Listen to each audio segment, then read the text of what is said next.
Selamat menyaksikan. Pernahkah kau ke toko buku, perpustakaan, atau taman bacaan? Tidakkah kau merasa istimewa ketika berada di dalamnya? Di sekelilingmu ada berbagai toko dari dunia nyata dan khayal.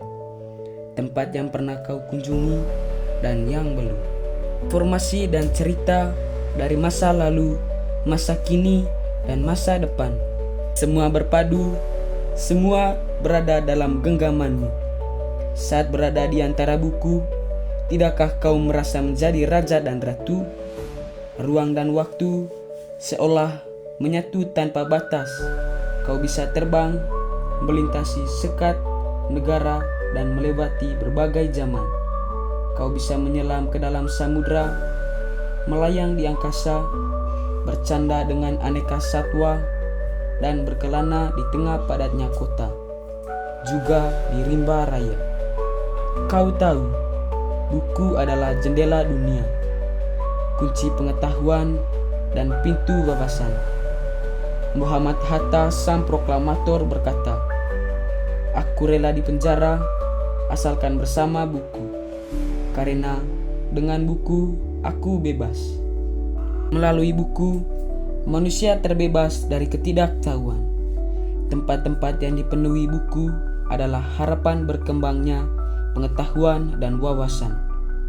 Apa jadinya jika kota tanpa buku? Pantaskah dia disebut kota? Di kota itu, mungkin kabar datang dari sumber lain, dari koran, televisi, atau internet. Mungkin informasi dan cerita datang dari cerita nenek moyang, bagai dongeng-dongeng sebelum tidur.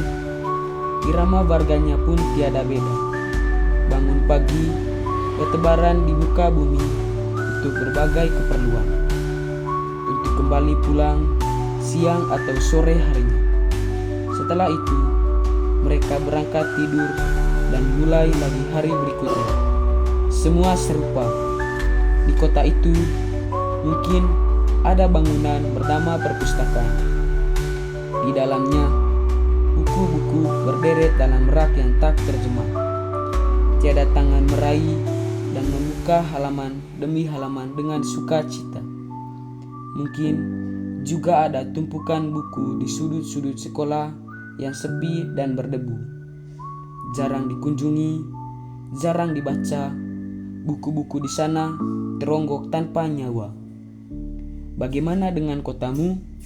Mungkin kau tinggal di tengah kota yang megah, atau di gang sempit, di desa terpencil, di sisi pesisir, atau di kaki gunung. Adakah perpustakaan, taman bacaan, atau toko buku di depan rumahmu? Jika ada, apakah tempat itu menjadi wadah berkumpulnya anak-anak dan warga? Menjadi pusat berkembangnya wawasan dan pengetahuan? Atau hanya menjadi pajangan? Maukah kau menjadi orang yang menghidupkannya? Kau bisa mengunjungnya dan mengajak teman-teman membaca dan berbagai cerita di sana. Jadikan tempat itu sumber kegembiraan dan pengetahuan. Jika tempat itu belum ada, maukah kau menjadi orang yang mulai menghadirkannya? Kau bisa memulainya dari sebuah sudut di teras rumahmu. Ajak teman-temanmu memulai langkah baru. Jangan biarkan waktu berlalu tanpa buku. Siapapun dirimu, bersahabatlah dengan buku. Dia akan menjadi teman setiamu sepanjang waktu.